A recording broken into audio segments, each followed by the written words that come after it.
bacaan tuntutan oleh jaksa.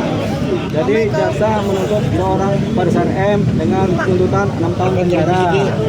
Bahwasanya fakta-fakta di persidangan sebelumnya Faris RM ini ternyata berdasarkan bukti dan saksi dia hanyalah sebagai pengguna yang kecanduan. Artinya dia korban dari narkotika jangka panjang. Dalam bahasa lain akut, gitu kan. Nah, sebenarnya dalam konteks ini kami berpandangan sesuai dengan BNN menyatakan pengguna itu harusnya direhabilitasi, bukan dihukum penjara. Nah, ini roh seperti ini, marwah seperti ini yang kemudian kami adaptasi dalam pola pikir kami sebagai pengacara. Tapi harapan kami juga harusnya roh dari BNN ini kemudian hinggap ke kejaksaan, di mana jaksa kemudian melihat ini juga sebagai seorang pengguna yang harusnya ditolong, diselamatkan, direhabilitasi, bukan dituntut penjara. Satu hal, kalau seorang pengguna yang sudah kecanduan kemudian dihukum penjara, apakah dia bisa selamat secara kecanduannya? Jawabannya tidak. Yang ada dia makin hancur kalau dihukum. Makanya kenapa kita rohnya sama dengan BNN, kita selamatkan orang ini dari kecanduan supaya dia bisa pulih dan masa hidupnya juga berjalan baik kembali, punya nilai guna, punya posisi yang baik. Tapi ternyata jaksa tetap menuntut 6 tahun penjara, di mana ini secara konvensional memang iya nggak apa-apa begitu, tapi kemudian ini nggak pakem karena tidak sesuai dengan roh-roh yang sudah ada dalam kebijakan-kebijakan negara, yaitu diwakili oleh BNN yang menyatakan pengguna tidak layak dihukum tapi harus direhab untuk keselamatan pribadi dan jiwanya. Tapi ini tetap dituntut penjara 6 tahun. Makanya kita sangat menyesalkan dan menyayangkan ini adalah satu hal yang kemudian tidak sinergi antara BNN dengan kejaksaan.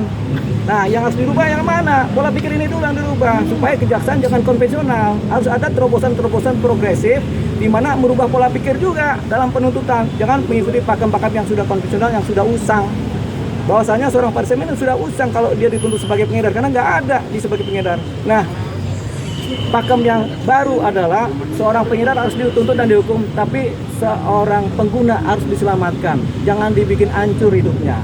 Nah, kalau ada tuntutan penjara menjadi hancur hidupnya. Ini yang kita sesalkan. Sementara kami pengacara sudah bersinergi dengan BNN untuk rehabilitasi. Mudah-mudahan kami mengajukan pledoi nanti di minggu depan.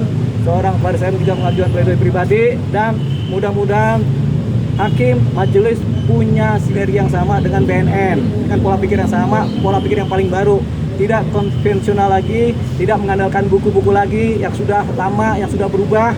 Harapannya majelis kemudian bersinergi dengan BNN untuk menyelamatkan para pengguna narkotika. Jadi ini harapannya. Tanggapan keluarga mendapatkan 6 tahun penjara ini? Keluarga saya nggak ketemu keluarganya. Waktu kita mencari keluarganya pada kabur. Faris RM sendiri, Bang? Bukan, Faris RM sendiri yang kita dapat gitu kan. Jadi kalau Faris RM sendiri dia berpasrah diri sama Tuhan. Dia tinggal membuatkan pledoi, tapi dia ya sudahlah, namanya dia mengikuti proses hukum kan. Jadi itu yang sedang kita rasa tadi komunikasi singkat tapi bermakna dia akan mengajukan pledoi.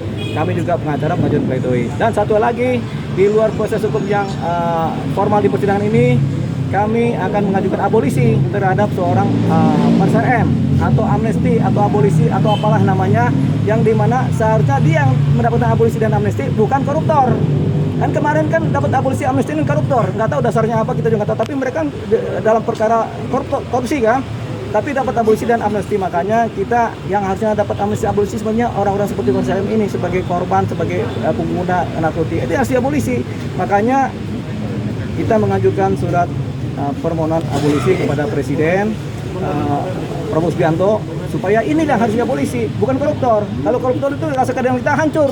Orang korupsi kok dia kasih abolisi sama amnesti, dasarnya apa? Itu saya juga masih heran. Tapi untuk ini persoalan Faris RM kita ajukan abolisi supaya bermakna. Berarti menyurati Presiden itu? Ya, sudah. Kapan, Bang? Kapan menyurati Presiden? Sudah kita tanda tangan, besok sudah kita kirimkan. Ya. Apa? Bang Dia, untuk pasal 6 tahun sendiri pasal pengedar. Pasalnya pasal 112 dan 111. Pasal pengedar utama, pasal 114 dihilangkan oleh mereka, oleh jaksa, tapi 112 dan 111. Tapi sebenarnya itu cuma persoalan pasal. Yang paling penting roh atau kejiwaan dari perubahan pola pikir kita, di mana pengguna itu harus diselamatkan, bukan dibunuh atau dihukum. Itu rohnya. BNN sudah punya roh itu, kami juga sudah punya roh itu, tapi jaksa belum ternyata. Tinggal kita tunggu majelis hakim rohnya seperti apa. Mudah-mudahan majelis hakim rohnya juga sudah sinergi dengan pihak BNN. Oke, makasih. Berarti minggu depan agendanya Hah? minggu depan Minggu depan Pledoi, untuk pledoi, pledoi. pledoi ya Bang. Ya, Bang, berapa persen nih Bang keyakinan mendapatkan respon surat balasan dari Presiden? Dari Presiden, mana kita tahu. Tapi kita ngajuin surat dan kita sampaikan ke media bahwasanya besok kami akan mengajukan surat permohonan abolisi tentang seorang Faris RM supaya dia diampuni atau dihapuskan hukumannya kalau ada ya. Tapi ini kan proses berjalan, paling tidak amnesti lah, pengampunan lah ya. Itu tadi. Dasar apa pengajuan amnesti itu sendiri, Bang? Atas dasar koruptor aja dikasih amnesti sama polisi, masa dia tidak? Gitu, itu dasarnya.